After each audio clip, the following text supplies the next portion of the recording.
everybody. Minute and a half away or so. Market has definitely turned around over the last hour and a half or so.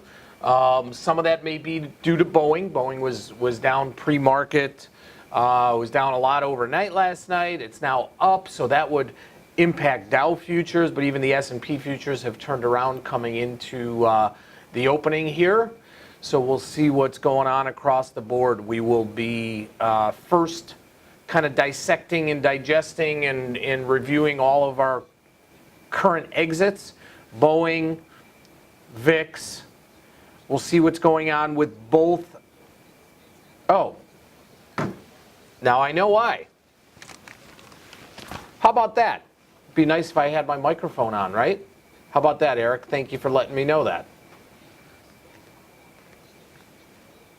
All right, perfect.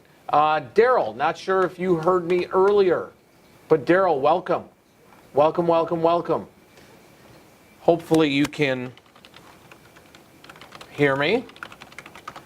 Rob, we have that exit out from a couple days ago.